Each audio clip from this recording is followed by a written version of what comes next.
840 আমার মনে হয় যে সবারই দেখা উচিত। আর আমার ফেভারিট জায়েদ খান আছে এই মুভিতে, ভালো লাগলো ওনার ক্যারেক্টারটা, extremely fun. So watch out for Zayed Khan in this film. Zayed Khan যে কত ভালো অ্যাক্টিং করে, জায়েদ খানকে দেখতে হলে এই মুভিটা দেখা উচিত। তো জায়েদ খানের ডিগবাজি দিবে আর কারিনা ডিগবাজি দেখে তালি ফিল্মের স্টোরিটা এটাই হবে। না, আমার মনে হয় সাথে আমরা সাকিব খানকেও রাখবো, আমাদের দুজনের ফেভারিট। না না ভাই, আমি ইয়াংই, আপনি তো এক্সপ্লেন করতেছেন কেন?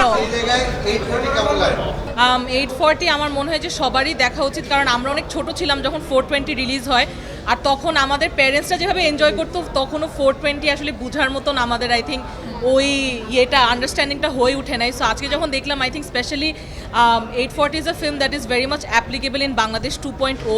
যেভাবে পলিটিক্যাল স্যাটায়ার ছোট ছোট জিনিসে ছোট ছোট মাইক্রো এক্সপ্রেশনে ধরে এনেছে ফারুকি ভাই, আই থিঙ্ক ইটস মানে এক্সট্রিমলি ওয়েল ডান।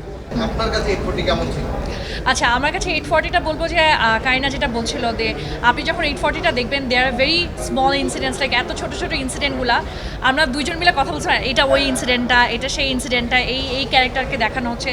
সো আমরা আসলে দীর্ঘ 15 বছর বা 16 বছর যে স্বৈরাচার শাসনটা দেখেছি, এখানে যে এক একটা ক্যারেক্টারের এক একটা ঘটনার যে সিম্বলিকভাবে এই মুভিতে দেখানো, দ্যাট ওয়াজ ব্রিলিয়ান্ট। লাইক আমরা নিজেরা আসলে খুব রিলেভেন্ট করে বলতে, আর পপ কালচারের সাথে মিলায় আসলে অনেক মোমেন্টস আছে।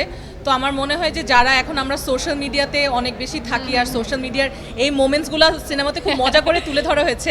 আর আমার ফেভারিট জায়েদ খান আছে এই মুভিতে, ওনাকে খুব সুন্দর ডিরেকশন, আমি মনে খুব ভালো লাগলো ওনার ক্যারেক্টারটা, extremely fun. So watch out for Zayed Khan in this film. Exactly, আমার মনে হয় যে আমরা বলতে পারি যে জায়েদ খান যে কত ভালো অ্যাক্টিং করে, আর ফারুকি ভাই যে আসলে কার থেকে কেমন করে অ্যাক্টিং বের করে নিয়ে আসতে পারে, এটা ফারুকি ভাই পারে। সো জায়েদ খানকে দেখতে হলে এই মুভিটা দেখা উচিত। আপনার সাথে জায়েদ খান প্লিজ এটা if you can make this happen, আমি খুব খুশি হব। আমি আমার চাই মনে হয় ওখানে শুধু জায়েদ খানের ডিগবাজি দিবে আর কারিনা ডিগবাজি দেখে তালি ফিল্মের স্টোরিটা এটাই হবে। থ্যাংক আপনার কি রোল থাকবে যদি এরকম কোনো সিনেমা আসে? আমার হচ্ছে আমি এরকম সিনেমা ওই লিখতে পারবে, ওই বানাতে পারবে, তো আমার মনে হয় ডিরেক্টরের পজিশনে ও থাকবে। না, আমার মনে হয় সাথে আমরা সাকিব খানকেও রাখবো, আমাদের দুজনের ফেভারিট।